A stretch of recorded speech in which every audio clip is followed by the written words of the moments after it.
Buenos días. Hoy el tema que vamos a ver es el color. De más está decir que es un tema fundamental tanto para los diseñadores como para los impresores. O sea, poder reproducir el color en forma satisfactoria y en forma constante es uno de los logros más importantes de la gráfica en los últimos tiempos. Eh, Vamos a hablar de color. ¿Qué es el color? O sea, tenemos que ponernos a pensar en una definición de color. Por ejemplo, podemos decir que el color nosotros decimos un auto es rojo. ¿Es una propiedad del auto lo mismo que puede ser su peso? O sea, ¿de qué depende? ¿Es algo inherente al auto o hay factores externos al auto que van a determinar que ese auto es rojo? De más está decir que lo que estamos viendo en la pantalla, ¿sí? Nos está diciendo de que hay algo importante en el color, que es la luz. O sea, uno de los factores externos al objeto que va a determinar el color es la luz, ¿sí? Y vamos a ver un poquito esto. Tomemos, por ejemplo, yo siempre pongo en el aula, generalmente cuando es de noche, me viene muy bien para la clase, porque ven acá me está diciendo de que el Office no es oficial. Bueno, me está en las clases, ¿sí? Y especialmente cuando es de noche, puedo jugar con las luces. En este caso vamos a hacerlo un poquito en forma virtual. Vamos a utilizar algunas herramientas muy simples que tenemos acá en algunos programas. Parece mentira que el Word tenga tantas cosas y que uno maneje tan poco. Y vamos a ver qué pasa con los colores, por ejemplo, de esta habitación. ¿Qué pasaría si esta habitación, ¿sí?, se ilumina aún más de lo que está? Si se ilumina aún más de lo que está, vamos a empezar a ver, ¿no?, qué pasa con los colores. Los colores cambian. ¿Y qué pasa si le quito luz? También vemos que acá los cuadros de los amigos de Liverpool, sí, sus colores también varían. Tal es así de que si yo quito toda la luz, ¿qué pasa con los colores? Básicamente desaparecen, ¿sí? Entonces, la luz es fundamental para el color. ¿Hay algún otro elemento? Y evidentemente todos podemos percibir el mismo color en un objeto.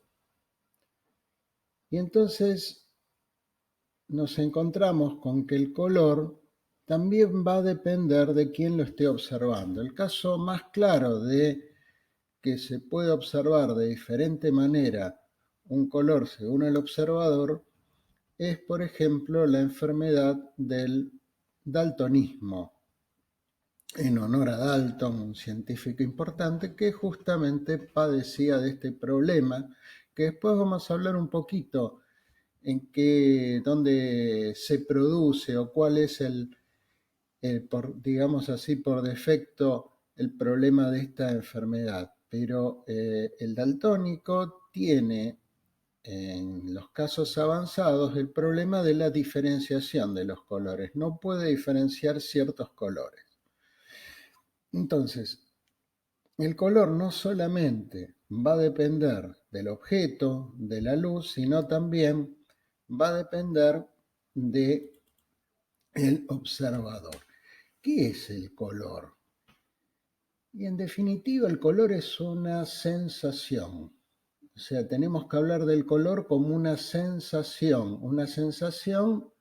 óptica, ¿sí?, visual, porque depende de nosotros tenemos 5 sentidos: la vista, el olfato, el tacto, el gusto y el oído. Bueno, depende de La vista es una sensación visual. Y vamos a hablar entonces de sensación de color y del proceso por el cual se forma esa sensación del color, ¿no? Por un lado, ¿qué tenemos? Tenemos el objeto, en este caso un libro, ¿sí? Que tiene un determinado color azul. Para poder observarlo, evidentemente vamos a precisar ¿qué cosa? Vamos a precisar que esté iluminado. Esta luz se va a reflejar en el objeto o parte de esta luz se refleja en el objeto y es percibida por el observador.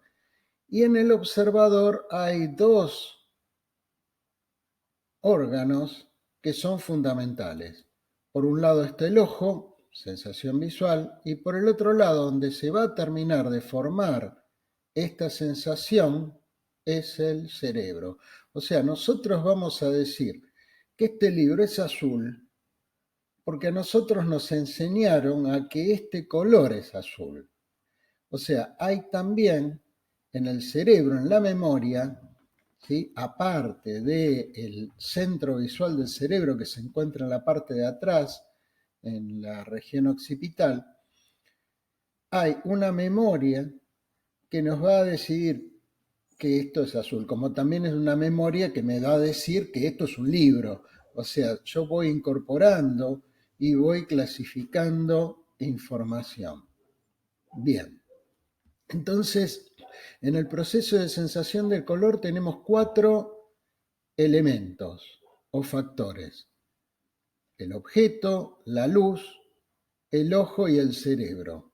Hay 2 factores, la luz y el objeto, que decimos que son objetivos y los otros 2 que dependen del observador son subjetivos. Bien, vamos avanzando. Ok, llegamos eh, a definir qué es el color. Ahora, vamos a empezar a analizar cada uno de estos factores y vamos a empezar por la luz, ¿sí? ¿Quién, o sea, fue el primero que estudió científicamente la luz? Nos encontramos que el primer científico, y en sí uno de los primeros científicos con todas las letras, que investigaron la luz, fue Isaac Newton, el inglés, que vivió entre 1642 y 1727. Se comenta que los primeros estudios sobre la luz los realizó cuando estaba enclaustrado en una cuarentena por una peste que afectó durante varios años a Inglaterra. Se comenta. Él mismo lo dice en uno de sus libros, aunque no se sabe bien si lo dijo como para que había antecedentes ya adelantándose a otros científicos que competían con él en determinados rubros. Pero sí es importante el estudio que hizo Newton sobre la luz y las conclusiones a las que llegó. En la primera pantalla que vimos y ahora en esta, estamos viendo el gran experimento de Newton que fue la refracción de la luz a través de un prisma. En realidad en ese momento, ¿no? Cuando llovía y había sol en determinadas cascadas, incluso en los cristales esos que hay en las lámparas, ¿no? Colgados en los techos, ¿no? Los caireles, cuando la luz le pega con determinado ángulo, se producen refracciones y aparecen los famosos colores del arco iris. Bueno, este experimento justamente es el que hizo Newton y lo vamos a ver en un video.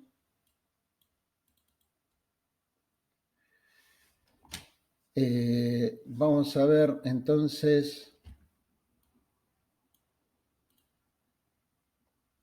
la experiencia de Newton recreada, sí, en un video, justamente con luz natural, como la hizo Newton en su momento. En ese momento, la única luz que se tenía a mano era la luz del sol y la luz de las lámparas, que eran ya sea velas, lámparas de aceites, no existía la energía eléctrica.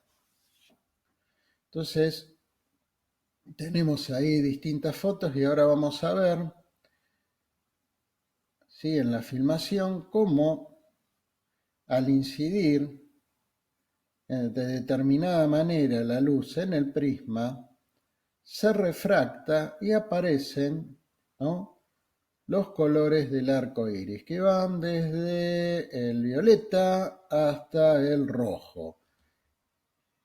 Esto es lo que comúnmente se llama espectro visible. Bueno, ¿qué conclusión saca Newton sobre esto? Fundamental.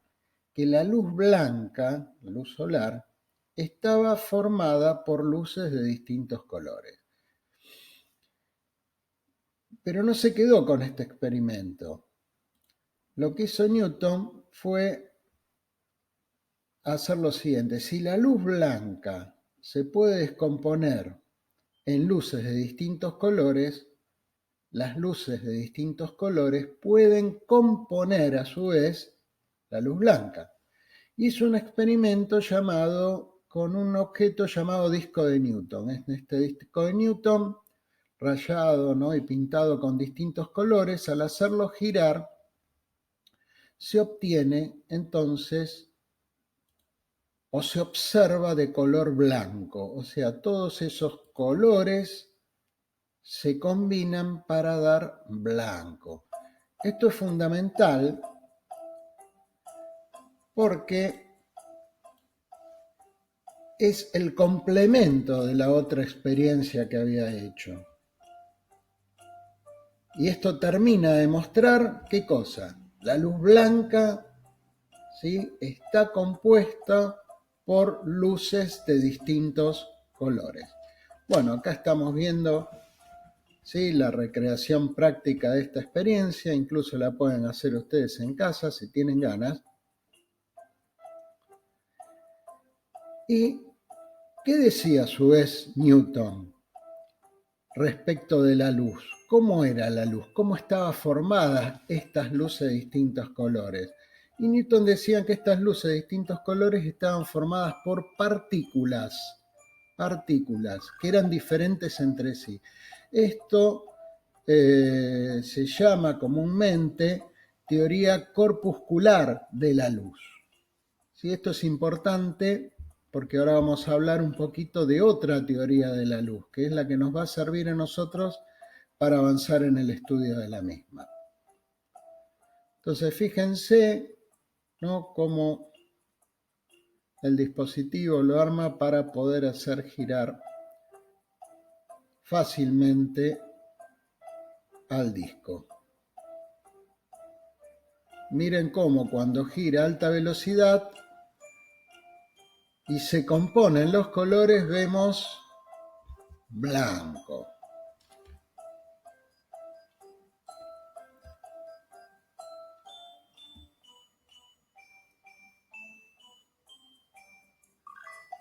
Chan, chan. Ok. Bien, entonces, Newton, ¿qué decía?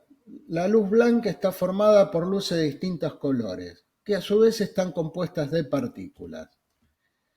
Por esa época, contemporánea de Newton, pero en Holanda, había otro científico llamado Christian Huygens que planteaba una teoría distinta de la luz. Él llega a la misma conclusión que Newton, de que la luz blanca estaba compuesta por luces de distintos colores, pero él afirma que la luz no eran partículas, eran ondas. O sea, para él la luz era una onda o un conjunto de ondas y en ese sentido no eran partículas. esto es lo que vamos a tomar nosotros para avanzar en el estudio de la luz. En el siglo XX, en la época de la física cuántica, se vuelve a ver que la luz tiene partículas, los fotones, pero también tiene asociada una onda. Por lo tanto, hay lo que se llama en física cuántica una dualidad onda-partícula. O sea que, en definitiva, los dos muchachos tuvieron razón en lo suyo y pudieron sus estudios ir avanzando. Y entonces este señor Huygens dijo de que la luz era una onda. Ahora, ¿qué tipo de onda? Nosotros conocemos, por ejemplo, las ondas de sonido, ¿sí? O cuando tiramos una piedra al agua, ¿qué vemos? Vemos que se ondula, o sea, las olas que se forman en el agua son ondas. Y esas son ondas que se llaman materiales. ¿Por qué? Porque precisan de un medio material para poder propagarse. Si nosotros estamos en el espacio y gritamos, no nos escucha nadie porque el sonido no se propaga en el vacío. Pero la luz del sol nos está llegando desde el sol, tarda unos 8 minutos en llegar a una velocidad de 300.000 kilómetros por segundo, y entre el sol y la tierra hay vacío, o sea, la cantidad de partículas que hay es mínima. Hay vacío. Y sin embargo la luz llega la luz, llega el calor y llegan otra serie de radiaciones. Todas estas radiaciones reciben el nombre de radiaciones electromagnéticas, ¿sí? Y vamos a ver un poquito un video. El espectro electromagnético. Introducción. Es algo que te rodea, que te bombardea, que en gran medida no se puede ver, tocar ni siquiera sentir. Todos los días, donde quiera que vayas, no tiene olor ni sabor. Y sin embargo, tú lo usas y dependes de él cada hora del día. Sin él, sabes que el mundo no podría existir. ¿Qué es? La radiación electromagnética. Estas ondas están distribuidas en un amplio espectro, desde los rayos gamma muy cortos a los rayos X, rayos ultravioleta, ondas de luz visible, las más largas ondas infrarrojas, microondas, hasta las ondas de radio que pueden medir más que una cadena montañosa. Este espectro es la base de la era de la información y de nuestro mundo moderno. Tu radio, tu control remoto, tus mensajes de texto, tu televisión, tu horno de microondas, incluso los rayos X del centro médico, todo depende de las ondas del espectro electromagnético. Las ondas electromagnéticas, u ondas EM, son similares a las olas del mar, en que ambas son ondas de energía, transmiten energía. Las ondas electromagnéticas son producidas por la vibración de las partículas cargadas y tienen propiedades magnéticas y eléctricas. Pero a diferencia de las olas del mar que requieren agua, las ondas electromagnéticas viajan a través del vacío del espacio a la velocidad constante de la luz. Las ondas EM tienen crestas y depresiones como las olas del mar. La distancia entre las crestas es la longitud de onda. Mientras que algunas longitudes de ondas electromagnéticas son muy largas y se miden en metros, otras son pequeñas y se miden en millonésimas de metro, nanómetros. El número de estas crestas que pasan por un punto determinado en un segundo se describe como la frecuencia de la onda. Una onda, o ciclo por segundo, es lo que se llama un hertz o hercio. Las ondas electromagnéticas largas, tales como las ondas de radio, tienen la frecuencia más baja y llevan menos energía. Al añadir energía aumenta la frecuencia de la onda y hace que la longitud de onda sea más corta.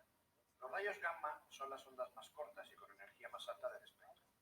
Así que cuando estás sentado viendo la televisión, no solo las ondas de luz visible de la televisión golpean tus ojos, también las ondas de radio que se transmiten desde una emisora cercana y las microondas que transportan llamadas desde teléfonos celulares y mensajes de texto, y las ondas de wifi de tu vecino y las unidades de GPS en los coches que circulan. En estos momentos hay un caos de ondas a todo lo ancho del espectro a través de tu habitación. Con todas estas ondas a tu alrededor, ¿cómo es posible ver tu programa de televisión? De forma similar a sintonizar una radio en una emisora específica, nuestros ojos pueden ver una región específica del espectro electromagnético y pueden detectar la energía de longitudes de onda de 400 a 700 nanómetros, la región de la luz visible del espectro. Bueno, entonces la luz sí es un conjunto de ondas electromagnéticas, pero cualquier onda electromagnética lo podemos considerar o llamar luz, evidentemente no.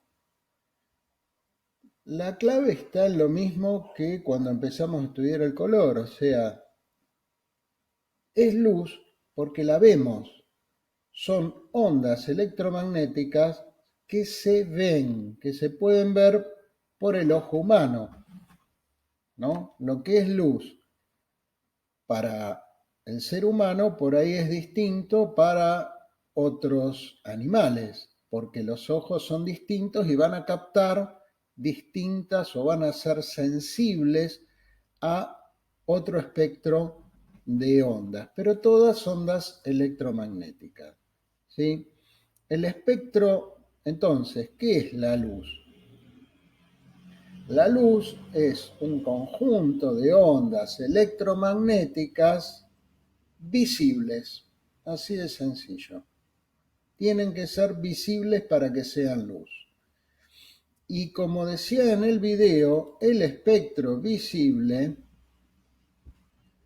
va desde aproximadamente los 400 a los 700 nanómetros. En realidad va desde los 380 a los 780 nanómetros, lo que puede distinguir el ojo humano. Lo que pasa que por debajo de los 400 y por arriba de los 700, lo que no va a distinguir es color. Vamos a ver un poco después por qué. Pero fíjense, va desde los 400 nanómetros, ¿en qué color?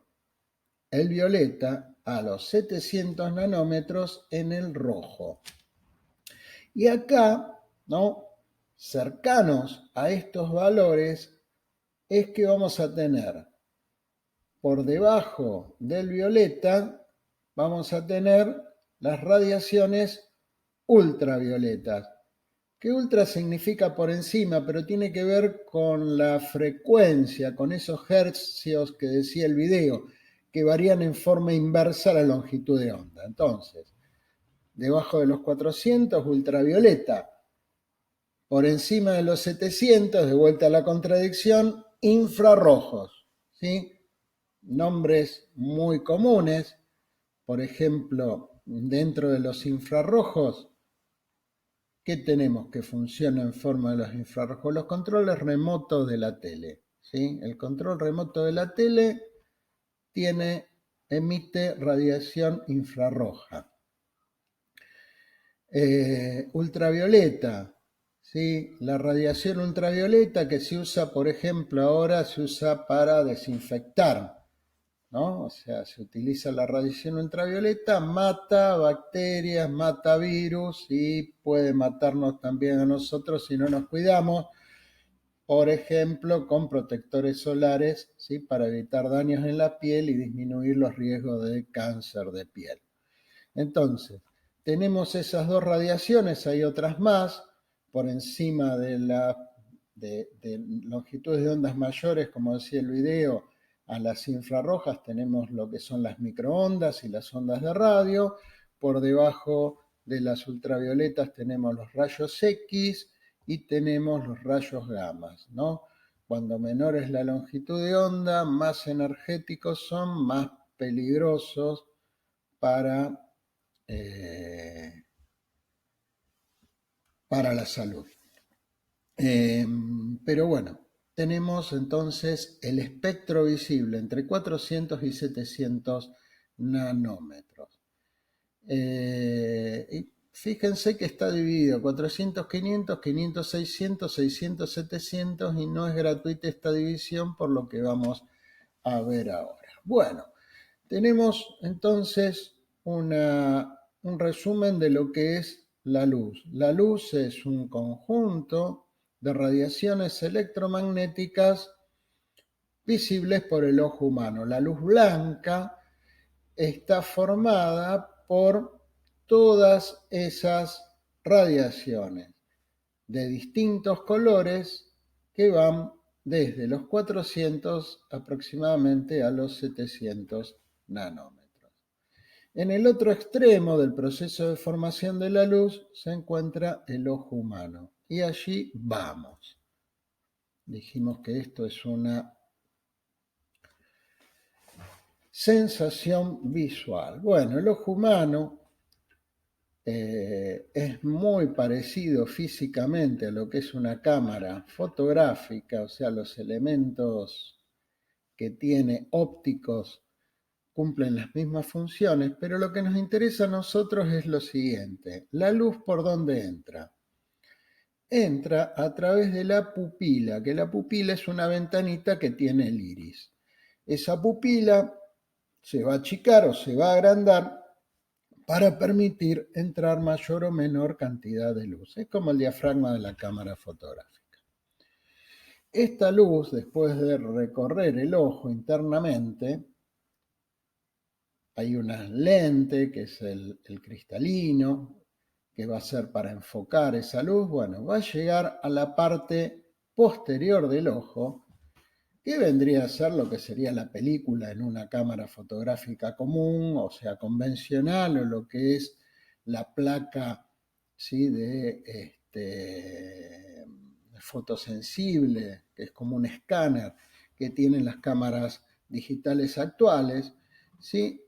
La retina, en la retina están las células fotosensibles, o sea, las células que van a captar la luz y van a enviar esa información vía el nervio óptico al cerebro. Entonces, en la retina están las células fotosensibles.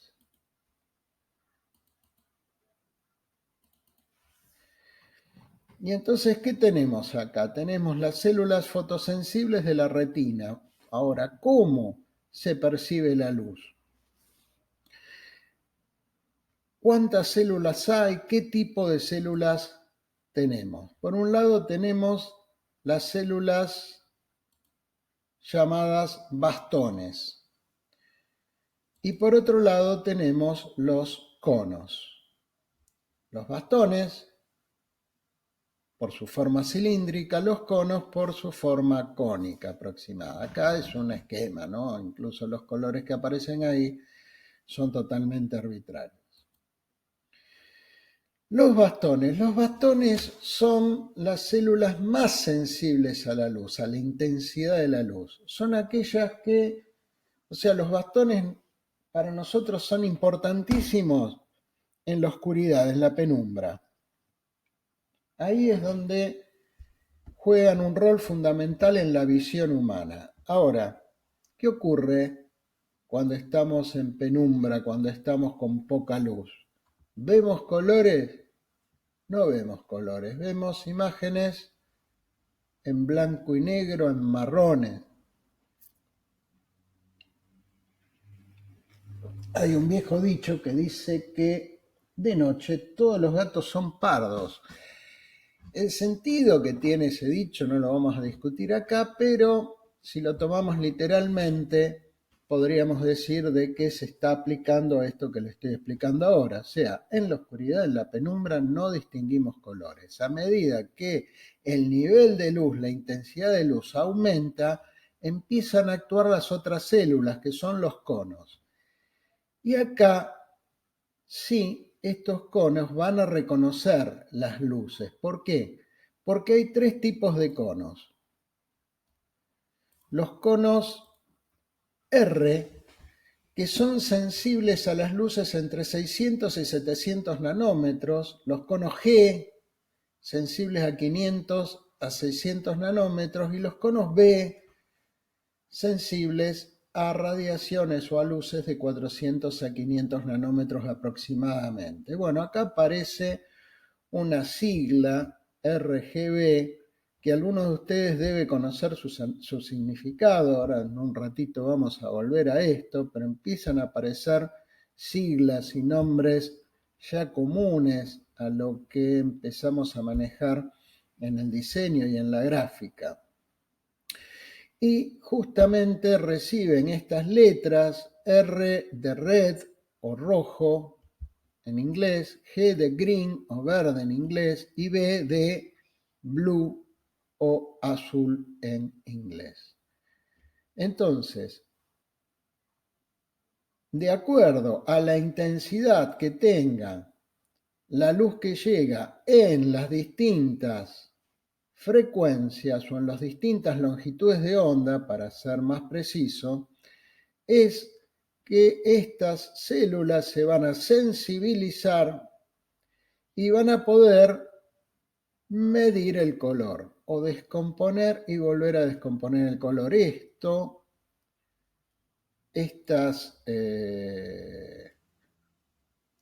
Las células fotosensibles, al recibir la luz, entonces se excitan y emiten una señal nerviosa que va al cerebro.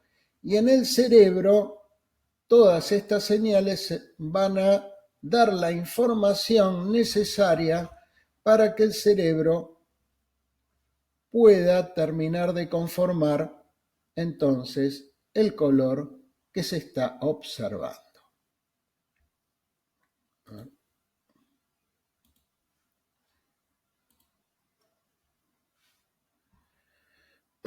Entonces, tenemos que los conos, que son los que captan el color, los captan justamente entre las bandas de 400 a 500 nanómetros. Reaccionan los conos B, entre 500 y 600 los G y entre 600 y 700 los R, donde predominan justamente el azul, el verde y el rojo respectivamente. Esto es muy importante, aparte de experiencias que se hicieron, son muy importantes. ¿Por qué? Porque Newton, Huygens, etcétera, decían en la realidad cuántas son las cantidades de colores distintos que tenemos en la composición de luz blanca. Y son miles o cientos de miles, porque nosotros, si vamos subdividiendo las longitudes de onda, vamos a tener colores distintos en cada una entre los 400 y 700. Si lo dividimos, si lo queremos por 10, vamos a tener 30. Si lo dividimos por 100, vamos a tener 300. Y así sucesivamente podemos dividirlo en muchos. En general, el ojo humano percibe diferencias de varios miles distintos de colores del espectro visible.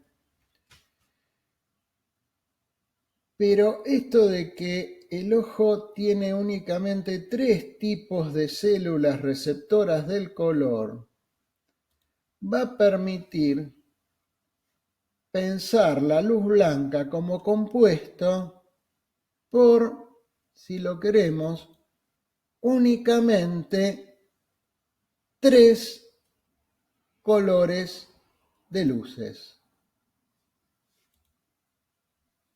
Y esto se puede apreciar perfectamente con la siguiente experiencia que se hizo ya a fines del siglo XIX. Pensemos en lo siguiente: la ausencia de luz dijimos que es el negro. Supongamos que tenemos una pantalla blanca. Si no hay luz, la vemos negra. ¿Qué pasa si la empezamos a iluminar con una luz roja o un reflector rojo, un reflector verde y un reflector azul? ¿Qué tenemos? Donde se juntan las 3 luces, nos encontramos con blanco.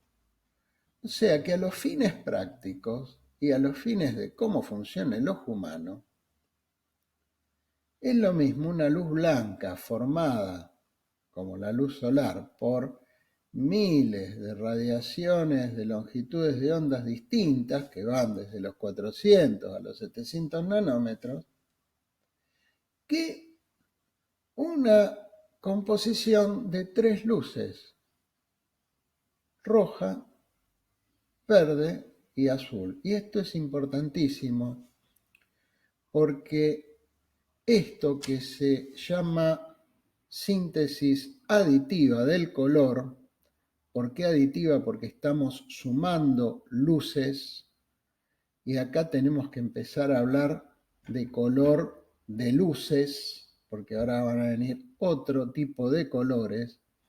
Entonces, en la síntesis aditiva del color, lo que nosotros vemos es que componer luz roja con luz verde con luz azul nos da el blanco. ¿Sí? Bien sencillo. A su vez, tenemos colores secundarios o complementarios. ¿Por qué? Porque si yo compongo solamente luz roja con luz verde, me da luz amarilla. Lo percibimos de color amarillo. Si compongo el verde con el azul, aparece este color celestito que no es ni más ni menos que el cian. Y si componemos la luz azul con la luz roja, aparece este color por acá rosadito, que no es ni nada más ni menos que el color magenta. Y empiezan a aparecer entonces otros nombres. Antes dijimos RGB, rojo, verde, azul, y ahora empiezan a aparecer amarillo, magenta, cian.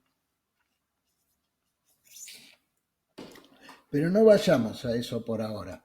Vamos a decir que el cian es el complementario de la luz roja. ¿Por qué? Porque entre ambas me dan blanco. ¿Quién complementa al verde? Y al verde lo complementa el magenta. Hablando de luces. Y a la luz azul la va a complementar la luz amarilla. ¿Está bien? Ok. Esto que vemos de generar mediante 3 luces el resto de los colores, porque vamos a ver que si empezamos a variar la intensidad de cada una de estas 3 luces, empiezan a aparecer los demás colores del espectro visible, fue aprovechado muchos años después de que fuera descubierto este principio por una de las formas actuales de reproducción de color más importantes, que es la de las pantallas. ¿Sí? En el año 1950 se produce la primera proyección de televisión color. En realidad, el inventor de la televisión color fue un mexicano, un señor llamado Guillermo González Camarena, que patentó su invento y después también lo patentó en Estados Unidos, ¿no? Fue bastante vivo este buen señor, inteligente, ¿sí? Donde en Estados Unidos se desarrolla y en 1950 se produce, 1951 en realidad, la primera emisión pública en CBC, en la cadena CBC de Estados Unidos, de color, porque ya estaba el televisor blanco y negro. Lo mismo en Argentina, la televisión blanco y negra, que conocieron sus padres, o sea, la televisión fue blanco y negro hasta el año 80. 1980 fue la primera transmisión color en Argentina. En realidad, como transmisión color, Mundial 78. ¿Sí? Pero fue hacia el exterior.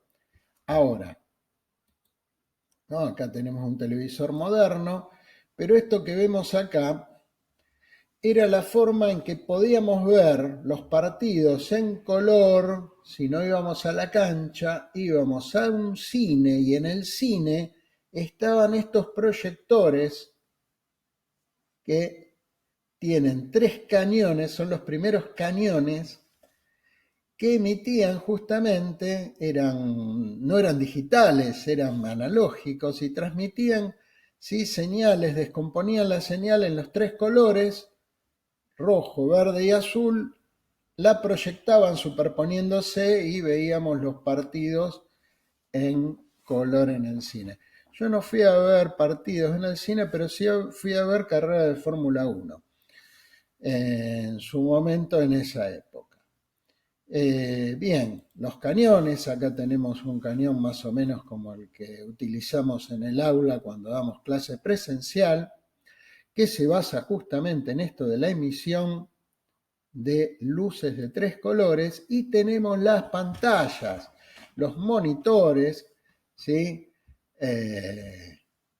Gran desarrollo en principio, ¿no?, de las Mac de Apple, justamente aplicadas al diseño, cómo han variado la calidad de los monitores, y en la actualidad tenemos ahí las primeras pantallas a color de los celulares, y lo que son en la actualidad las pantallas color de celulares y otro tipo de implementos que son brillantes. Ahora, ¿cómo funciona esto?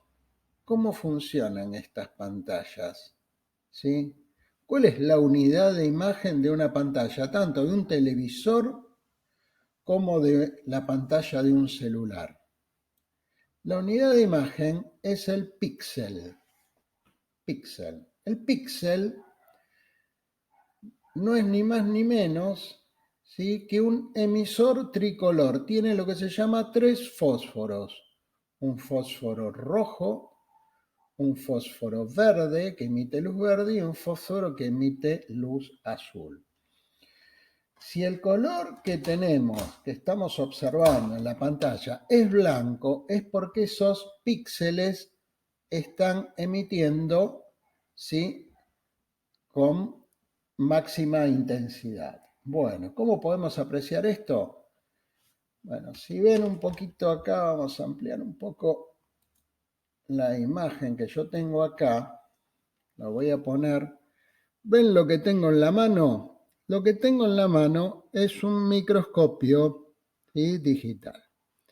Entonces, lo que yo voy a hacer con este microscopio va a ser, vamos a ver si me sale, va a ser ponerlo en la pantalla, y lo que va a salir deberían ser, ¿qué cosa? ¿Qué tendríamos que ver? Y tendríamos que ver los píxeles. ¿Podremos verlo? Y vamos a ver. Ahí tenemos. ¿Sí? Bueno. Enfoco un lugar en blanco, y ¿qué aparecen ahí? Y aparecen los píxeles, compuestos justamente de 3 fósforos, rojo, verde y azul, emitiendo a máxima intensidad. Ahora, ¿qué pasaría si yo lo pongo en un lugar donde predomine el azul? Y bueno, lo que estamos viendo justamente es que los fósforos que están prendidos, ¿cuáles son? Los azules. Y así podríamos ver, por ejemplo, en el caso del rojo están prendido el rojo, y en el caso del amarillo nosotros vimos que el amarillo se formaba por luz verde y luz roja. Bueno, ahí estamos viendo quiénes están prendidos: los fósforos verdes y rojos. ¿Me creen? Yo me creo. Vamos a apagar esto.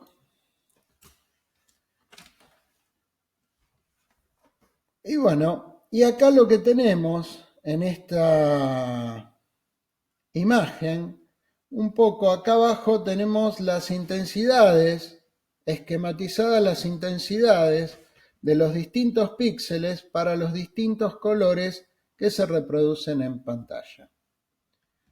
¿Sí? Entonces, este es un tipo de reproducción de colores a partir de emisores de luz